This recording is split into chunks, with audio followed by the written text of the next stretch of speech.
Brethren मिल्लत इस्लामी अस्सलामु अलैकुम व रहमतुल्लाहि व बरकातुहू।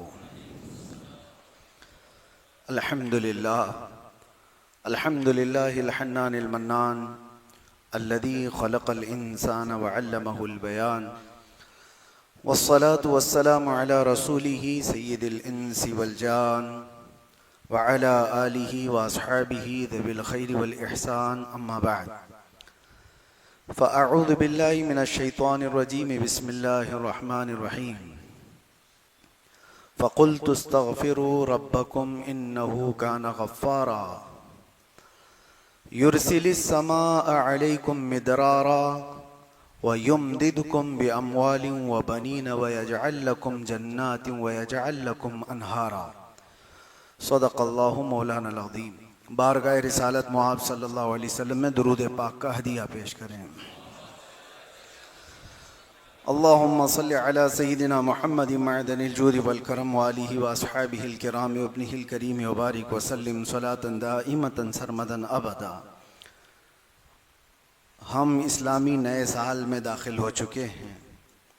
मुहर्रमुल हराम की इब्तिदाई ये घड़ियाँ हैं, लेकिन साथ ही साथ हम एक मुसीबत का सामना कर रहे हैं। ख़ास तौर पर अहले मुंबई, हर जगह से ये बात हमारे सामने आ रही है कि बारिश नहीं हो रही है। काफ़ी सालों से ये मामूल देखने को आता था कि जून के पहले अशरे में मुंबई में मूसलाधार बारिशें हो जाती थी।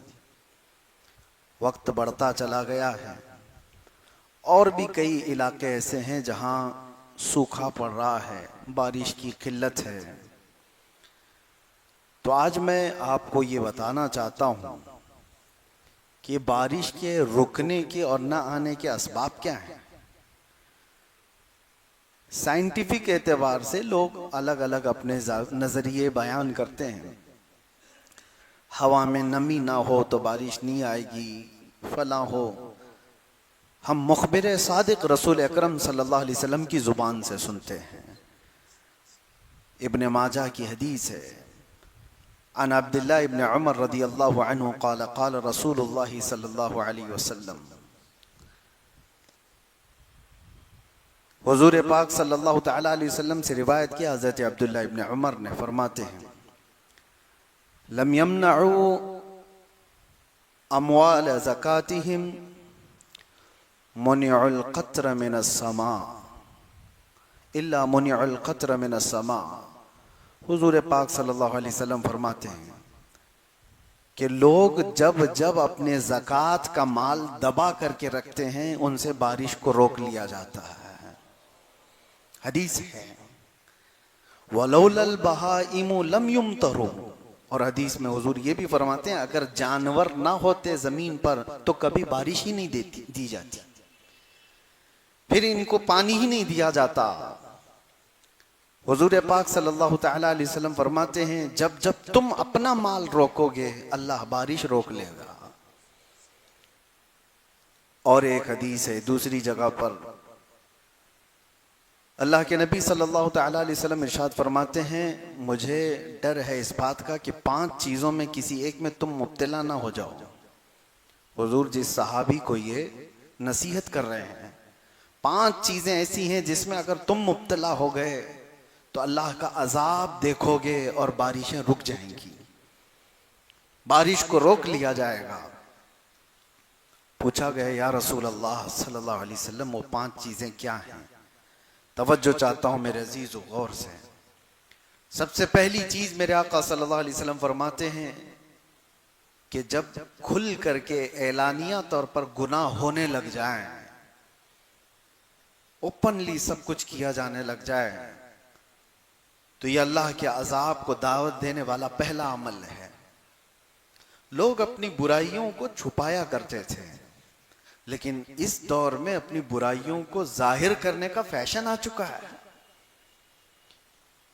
जो कुछ किया उसको रील बनाया और सब में नशर किया। इंटरनेट की दुनिया पर आज देखें भरे हुए हैं। नौजवानों की सबसे ज्यादा मसरूफियत आज किस काम में है? उनको रील्स बनाने हैं, किन कामों के रील्स बनाने हैं? कोई फायदे के, कोई नफा के? नहीं। लड़कियां भी इसी में मसरूफ हैं, लड़के भी इसी में मसरूफ हैं। वो मुसलसल अपनी नंगेपन का, अपने अय्याशी का इजहार करना चाहते हैं ताकि पूरी कौम देखे। और यही तो बात मेरे आका सल्लल्लाहु अलैहि वसल्लम ने फरमाया, जब फहाशी एलानिया होने लग जाए, ओपनली होने लग जाए।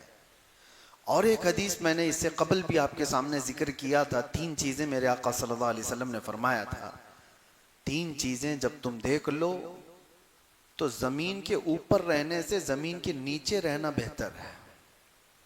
मतलब क्या है? कब्र में चले जाना बेहतर है। वो 3 चीजों में हुजूर एक पाक सल्लल्लाहु अलैहि वसल्लम ने ये फरमाया था कि जब उलमा इल्म वाले दयानतदारी छोड़ दें, हक बोलना छोड़ दें, वो मुदाहनत करने लग जाएं, नंबर 1। नंबर 2, मालदार लोग जब बखील हो जाएं, कंजूस हो जाएं। नंबर 3, जब औरतें बेहया हो जाएं, बेपर्दा हो जाएं, हुजूर फरमाते हैं फिर जमीन के ऊपर कोई खैर नहीं है, जमीन के नीचे चले जाना चाहिए। जमीन के ऊपर कोई खैर नहीं होगा। ये 3 चीजें हुजूर ने फरमाई थी। उसी में से एक चीज मैं ये आपके पास अर्ज कर रहा हूं। 5 ऐसी चीजें मेरे मुस्तफ़ा करीम सल्लल्लाहु अलैहि वसल्लम ने फरमाई कि उनमें से अगर मुब्तला रहे तुम तो अल्लाह का अजाब आएगा। और अल्लाह का अजाब एक तरीके का ये बारिश का रुक जाना, सब्जों का ना उगना, माल में हमेशा की बेबरकती का होना, ये सब चीजें अल्लाह के अजाबात में से हैं। क्राइसिस आ गए, लोग कहते हैं क्राइसिस क्या है? कहीं अचानक से तो कोई गिरता नहीं है, ये अल्लाह ताला की पकड़ है। कई लोगों को देखा, बड़े बड़े लोग अचानक किसी मुसीबत की वजह से गिर जाते हैं। कोरोना के वक्त करोड़पति रोड़पति हो गए। कितने मामलात ऐसे देखने को आए। वबा फैल गई, बीमारियां फैल गई, बड़े बड़े ताकतवर लोग ढह गए। आज के इसमें मैं वो 5 चीजों में से एक ये बताया कि जब गुनाह खुल करके होने लग जाएं, एलानिया होने लग जाएं, और कुरान में अल्लाह फरमाता ला युहिब्बुल्लाहुल जहरा बिस्सूइ मिनल कौल, अल्लाह तबारक व तआला किसी बुरी चीज को जाहिर करने को पसंद ही नहीं फरमाता। अल्लाह ताला हरगिज ये पसंद नहीं करता कि कोई बुरी चीज ओपनली करे। गुनाह किससे नहीं होते? खताएं किससे नहीं होती हैं? खताएं, गुनाह जब हो जाते हैं तो इंसान ये सोचता है कि इस पर पर्दा पड़ा रहे, ये छुपी रहे चीजें।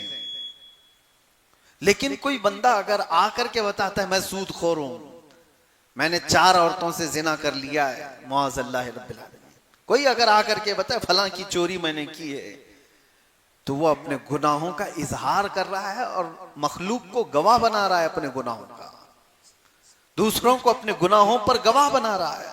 और अल्लाह कुरान में फरमाता है हरगिज अल्लाह पसंद नहीं फरमाता। अच्छा, छुपे हुए गुनाह कुछ ऐसे होते हैं जो बंदे और खुदा के दरमियान राज होते हैं, जिस वक्त मौला चाहे उसको बख्श दे, किसी को पता भी ना चले, अल्लाह ताला माफ फरमा दे। लेकिन बंदा जब सारे लोगों को गवाह बनाता है अपने गुनाहों का, सबको बता देता है कि मैं ये सारी चीजें किया हूं, तो फिर वो अदल के हिसाब के तख्त पर लाया जाएगा। अजीजा ने गिरामी, पहली चीज ये। दूसरी, मेरे आका सल्लल्लाहु तआला अलैहि वसल्लम ने इरशाद फरमाया, बारिश के रुकने के असबाब में से एलानिया गुनाह होने लग जाए। दूसरे नंबर पर लोग जब अपनी ज़कात के माल को दबा करके रखें, ज़कात ना दी जाए, ज़कात मुस्तहिकीन तक ना पहुंचती हो, तो अल्लाह ताला बारिश को रोक लेता है। आज के दौर में भी यही हालात है। लोगों को सिर्फ अपने माल का 2.5% निकालने में इतनी खुजली होती है, इतना दर्द होता है, 1000 हीले बहाने करने लग जाते हैं ज़कात बचाने के लिए। सोचो, वो अरहमुर राहिमीन, वो खल्लाक़े कायनात, वो रज़्ज़ाक़े हकीकी, जिसने पाई पाई तुम्हें दिया है, अगर वो चाहता तो आपके माल का आधा पूरा ज़कात में देने का हुक्म देता कि 50% तुम रखो, 50% अल्लाह की राह में दे दो। अल्लाह ने ये हुक्म भी नहीं दिया। ना ये फरमाया कि 100 कमाए हो तो 25 अल्लाह की राह में दे दो, 75 तुम रख लो, ये भी नहीं। ये भी हुक्म नहीं दिया कि 100 कमाए हो तो 10 अल्लाह की राह में दे देना, 90 तुम रख लेना। नहीं, हैरत की बात है, अल्लाह का हुक्म है कि 100 कमाए हो तो सिर्फ 2.5 रुपया दे देना, बाकी पूरा तुम रखो। सिर्फ 2.5 रुपया, 2.5%। इसके लिए आनाकानी इतनी होती है। देखा जाए तो ये सारे जितने टैक्स हैं उसमें सब में कम है। जीएसटी हो, तुम्हारे इनकम टैक्स हो, जितने टैक्स हैं वो, अरे 5% से लेकर के 28% तक के टैक्स हैं, 18% के टैक्स हैं, कितने टैक्स हैं। लेकिन यहां पर सिर्फ 2.5%, वो भी टैक्स में और ज़कात में इतना बड़ा फर्क है। लोगों को लगता होगा कि ये हमारे लिए ज़कात टैक्स के बराबर नहीं। टैक्स आपके इनकम पर है और ज़कात आपकी सेविंग पर है। इनकम और सेविंग में फर्क नहीं है। आप अगर 1 करोड़ रुपए महीना कमाते हैं तो टैक्स 1 करोड़ का होगा आपके पास। लेकिन शरीयत ने कहा है 1 करोड़ कमाता है, 90 लाख रुपए खर्चा हो जाते हैं तो उस खर्चे पर ज़कात नहीं, जो बच गया उस पर, उसी पर ज़कात है। और वो भी आते साथ नहीं, साल गुजर जाए उस पर। शरीयत ने इतनी सारी छूट दी, उसके बावजूद ज़कात के माल में हेरा फेरी सब चल रही है। बड़े बड़े मालदारों की अगर ज़कात निकल गई होती तो इस उम्मत में कोई गरीब ही नहीं होता। दौरे उमर फारूक रदी अल्लाह तआला सिर्फ 2.5 साल के बाद हजरत अबू बकर सिद्दीक 2.5 साल खलीफा रहे और उनके बाद हजरत उमर फारूक रदी अल्लाह तआला अन्हु खलीफा वक्त बने। और आपके जमाने खिलाफत में यमन से ज़कात का माल आया मदीने में। वहां जो गवर्नर थे सहाबी रसूल, उन्होंने ज़कात जो लोगों ने जमा की थी वो सब जमा करके मदीने भेजा और मदीने के फुकरा और मसाकीन को तकसीम करने के लिए फरमाया। तो हजरत उमर फारूक के पास जब ये ज़कात का माल आया तो आपने ये कह करके वापस भेजा कि जिस जगह की ज़कात निकली है वहां के फकीरों को पहले दिया जाए, वहां की जरूरतमंदों में तकसीम कर दो, फिर अगर बच जाए तो मदीने भेज देना। जब ये माल वापस यमन गया तो वो सहाबी रसूल जो गवर्नर थे, उन्होंने दोबारा अमीरुल मोमिनीन के पास ये माल ये कह करके भेजा कि हुजूर यमन में सबको तकसीम हो गया, यहां पर कोई लेने वाला बाकी नहीं है, इसलिए मदीने भेजा। दोबारा आ गया। अब मदीने तैयबा में जब ये ज़कात आई, हजरत उमर फारूक रज़ियल्लाहु तआला अन्हु ने फरमाया देखो यमन में सब तकसीम हो चुका, अब मदीने आई है, जो हकदार लोग हैं मुस्तहिकीन हैं वो आए।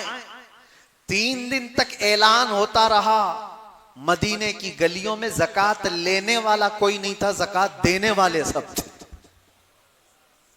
लेने वाले नहीं रह गए थे। वजह क्या थी? शर्म और हया से नहीं ले रहे थे, ऐसा नहीं, सब कैपेबल थे, सब ज़कात अदा करने वाले हो चुके थे। ये निजाम कैसे आया? ये वही साहबा हैं मदीने में जो मेरे आका के जमाने में इतने गुर्बत के शिकार थे कि एक खजूर की गुटली पर पूरा दिन गुजारा करते थे। एक प्याला दूध पर 70 सहाबा सैराब हो जाते थे। लेकिन दौरे फारूकी आने तक वो इतने मालदार हो चुके थे कि लेने वाला कोई नहीं था, अब सब देने वाले हो चुके थे। ये ज़कात का निज़ाम इस्लाम ने इस तरह बनाया था कि गुर्बत को ख़त्म करके सबको बराबरी का हक दिया जाए। आज मालदारों ने अपना माल रोक कर रखा है, 1000 हीले बहाने हैं उसमें ज़कात निकालने के लिए, ज़कात नहीं निकालते। मुअज़्ज़ल्लाहि रब्बिल आलमीन, किसी के पास करोड़ों का माल पड़ा हुआ है और उसके बाद अचानक एक दिन आता है जब उनकी रूह निकाल ली जाती है। कुरान कहता है यौम युहमा अलैहा फी नारी जहन्नम फतुकवा बिहा जिबाहुहुम व जुनूबुहुम व ज़ुहूरुहुम। वो दिन आग से तपाया जाएगा, उनकी पेशानियों को दागा जाएगा, उनके बाजुओं को दागा जाएगा, उनकी पीठ को आग से दागा जाएगा और पूछा जाएगा, और पूछता है जिसको दागा जा रहा है ये मुझे क्यों अजाब दिया जा रहा है? अल्लाह फरमाता है हादा मा कनस्तुम लिअनफुसिकुम, ये जो तुमने अपने लिए खजाने जमा किए थे उसका अंजाम है। फज़ूक़ू मा कुंतुम तकनिज़ून, अब चखो जो कुछ तुमने जमा कर रखा था। ये जो ज़कात दिए बगैर माल घर पर रहा, हदीस पाक में है, उस माल का एक अज़दा बना दिया जाता है जो कब्र में हमेशा उस मैयत के ऊपर मुसल्लत रहता है, क़यामत आने तक उस मुर्दे के ऊपर वो तारी रह जाता है। वो हटाना चाहता है और वो सांप उससे कहता है कि मैं तेरा वो महबूब माल हूं जिसको तू कभी अलग नहीं करता था, कभी तू अलग होने नहीं देता था, मैं हमेशा तेरे साथ रहूंगा कब्र में। अजीज़ान गिरामी वक़ार, अल्लाह तबारक व तआला ने जो माल हमें दिया हमारा अपना कुछ नहीं है। अगर ये एक हादसा हो जाए तो सारा माल खत्म हो जाएगा। माल हो तो ऐसा, अल्लाहु अकबर, अश अश करते हम उस उस्मान इब्न अफ़्फ़ान रदी अल्लाह तआला अन्हु का, जिन्होंने अता करते करते इतना दिया था कि आज तक उनके माल को अल्लाह ने महफूज रखा। मदीने में आज भी उनका अकाउंट चलता है। हज़रत उस्मान गनी रज़ियल्लाहु तआला अन्हु का खाता आज भी चल रहा है मदीने तैयबा में। कुछ वो माल है जिनको अल्लाह तबारक व तआला महफूज रखा। तो सबसे बड़ी चीज मेरे आका सल्लल्लाहु तआला अलैहि वसल्लम ने फरमाई, जब लोग ज़कात का माल रोक करके रख लें तो अल्लाह ताला बारिश के कतरे रोक लेता है, बारिश के कतरे रोक लिए जाते हैं। तीसरी चीज मुस्तफ़ा करीम सल्लल्लाहु तआला अलैहि वसल्लम ने इरशाद फरमाई, जब लोग अमानतों में खयानत करने लग जाएं, ये बड़ी बात है। और एक चीज हुजूर करम सल्लल्लाहु अलैहि वसल्लम ने फरमाया, जब लोग नाप तोल में कमी करने लग जाएं तो उन पर दो चीजें मुसल्लत की जाती हैं, नाप तोल में कमी करने वाले, अमानत में खयानत करने वाले। हुजूर फरमाते हैं बारिश भी रोक ली जाती है और जालिम हाकिम को उनके ऊपर बिठा दिया जाता है, उसके जुल्म को सहते रहेंगे। जालिम हाकिम अगर तुम्हारे सरों पर बिठा दिया गया है तो तुम्हारे अमाल, ये तुम्हारे खुर्द बुर्द की वजह से लोगों में एक बड़ी बुराइयां ये फैली हुई हैं। नाप तोल में कमी करने वालों पर एक बहुत बड़ा अजाब आया था। यह हज़रत शुएब अलैहिस्सलाम की कौम करती थी। कुरान पाक में है, अल्लाह फरमाता वला तनकुसुल मिकियाल वल मीज़ान।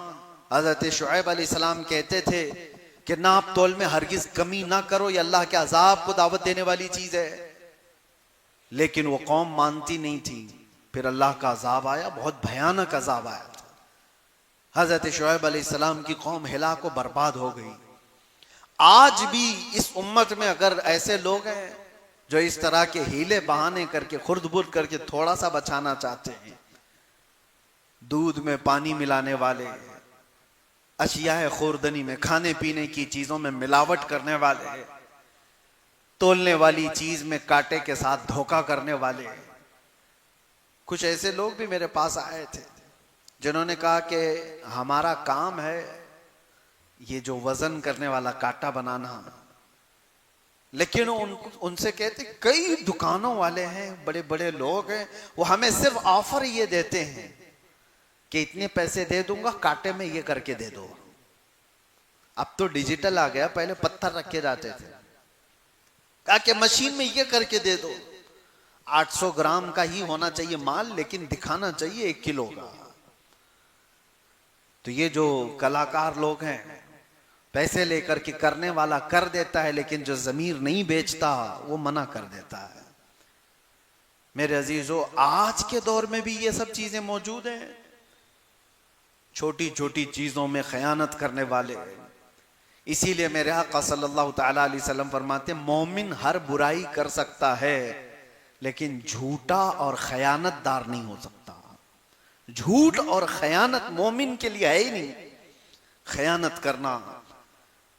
और अक्सर तो आज लोगों का हाल ये हो गया, खयानतदारी। अक्सर जिसके पास भी कुछ माल रखा जाए उससे वापस आने की उम्मीद ही खत्म हो जाती है। इसीलिए कोई एक दूसरे को कर्जे हसन देता नहीं। आज लोन की बला में मुब्तला क्यों है सारे लोग? क्यों है? लोन क्यों लेना पड़ जाता है? वजह यह है कि आपस में कोई कर्जे हसन देने वाला नहीं रह गया कि 10 लाख रुपए मैं तुझे देता हूं, 10 लाख रुपए 6 महीने के बाद, साल भर के बाद वापस लौटा देना। मालदारों के पास पैसे रखे हुए हैं लेकिन वो देना नहीं चाहते, वजह क्या है? अमानतदारी नहीं है। ले लिया तो ये तो गायब ही हो जाएगा। लेने से पहले लहजा और लेने के बाद उसका लहजा कुछ और। पैसे लेने वालों का लहजा देखो, आप गिड़गिड़ाते हैं, अपनी जरूरियात बताते हैं, दे दिया उसको, फिर महीने के बाद उसको फोन करो, बोले टाइम नहीं है अभी, बाद में मिलता हूं ना, मैं क्या भाग के जा रहा हूं। ये सारी आदतें जो खसलतें आई, ये खयानतदारी है। दौरे फारूक आजम रदी अल्लाह ताला अन्हु में एक बात मिलती है, मदीने का एक शख्स, उसके ऊपर किसी का कर्जा बाकी था, किसी का कर्जा। मदीने में एक सहाबी ने आकर मुकद्दमा कर दिया, हजरत उमर से कहा यह शख्स अजनबी है, मदीने में मेरा कर्जा लिया वो देता नहीं। हजरत उमर ने कहा कि तू इसका कर्जा कब वापस कर रहा है? कहा हुजूर मुझे 2 दिन का वक्त दे दे, मैं वापस कर दूंगा, लेकिन मुझे मदीने से बाहर मेरे वतन जाने की इजाजत दी जाए, मेरे गांव जाके आऊंगा। हजरत उमर ने कहा तू भाग जाएगा? कोई है यहां पर जो तेरी जमानत ले ले तो मैं तुझे छोड़ दूं। उसने कहा मुझे यहां कोई जानने वाले लोग हैं नहीं, लेकिन अगर कोई मेरी जमानत लेता है तो मैं झूठा नहीं हूं। हजरत उमर ने कहा अदालत जो है वो जुमलों पर नहीं चलेगी, एविडेंस चाहिए ना, कोई जामीन भी चाहिए। जज से अगर आप कह दो मैं थोड़ी ना भाग रहा हूं, जज ये नहीं कहेगा कि तू नहीं भाग रहा है या भाग रहा है, ये तेरा मसला है, कोई जामीन ला के दे दे, पेपर ला करके दे दे प्रॉपर्टी के। हजरत उमर ने कहा कोई जामीन है? कोई नहीं था। कौन उठता है अनजान आदमी के आप जमानत देंगे आज? लेकिन हजरत अबू दरदा एक सहाबी वो खड़े हो गए, कहा अमीरुल मोमिनीन मैं उसकी जमानत लेता हूं। कहा पहचानते हो? कहा नहीं पहचानता, लेकिन 2 दिन के बाद वो आ जाएगा पैसा लेकर के। हजरत उमर ने कहा अगर वो नहीं लेकर के आएगा तो तुमको पकड़ा जाएगा, पैसा भी देना होगा और अंदर भी जाओगे। हजरत अबू दरदा ने कहा मंजूर है। उस शख्स से कहा गया कि जाओ तू लेकर के आ जा।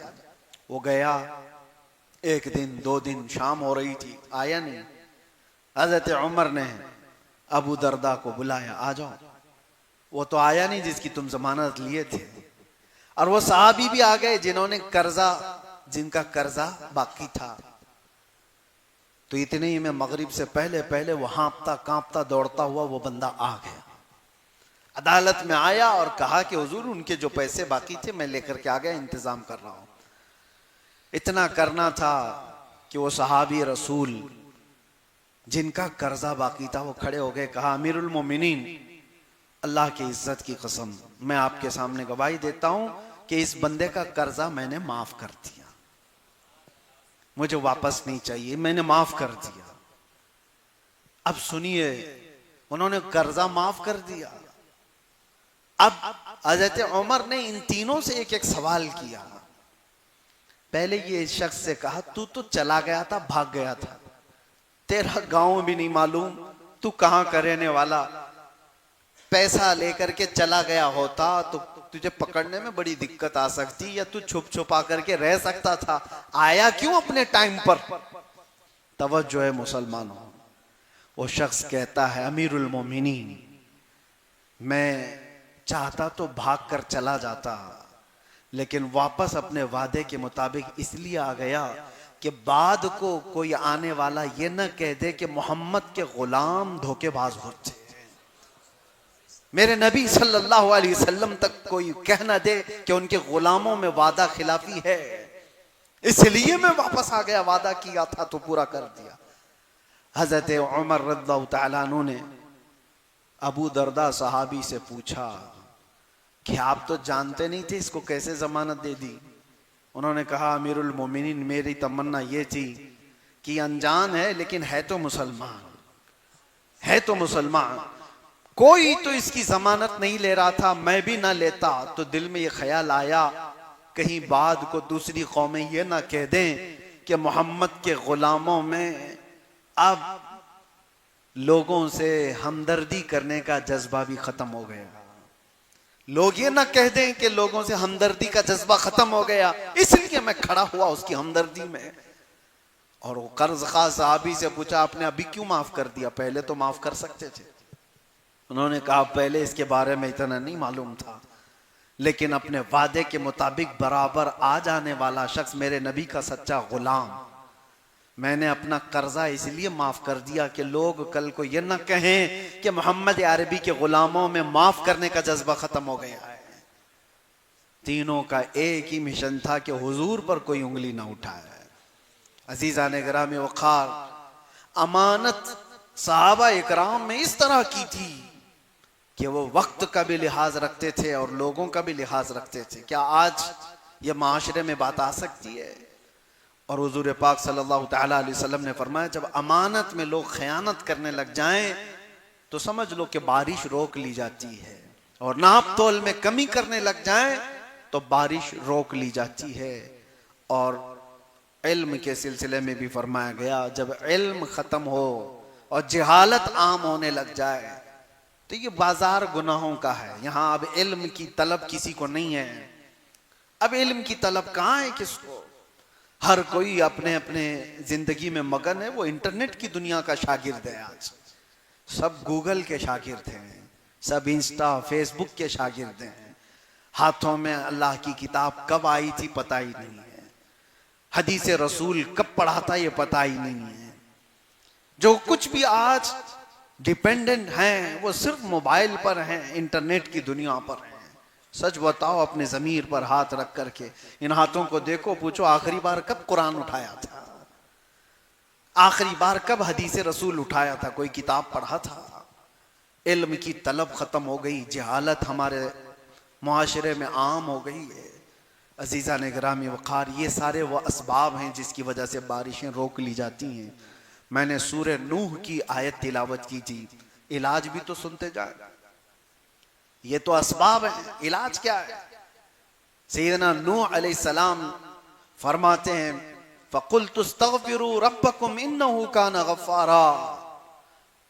लोगों से आपने फरमाया कि ये सारे असबाब अगरचे हैं, गुनाह वगैरह सारे जो अल्लाह के अज़ाब को दावत देते हैं, अगर ये चीजें खत्म करना है तो अपने रब की बारगाह में जल्दी से इस्तिग़फ़ार करो। अस्तग़फ़िरुल्लाह रब्बी मिन कुल्ली ज़ंबिन व अतूबु इलैह।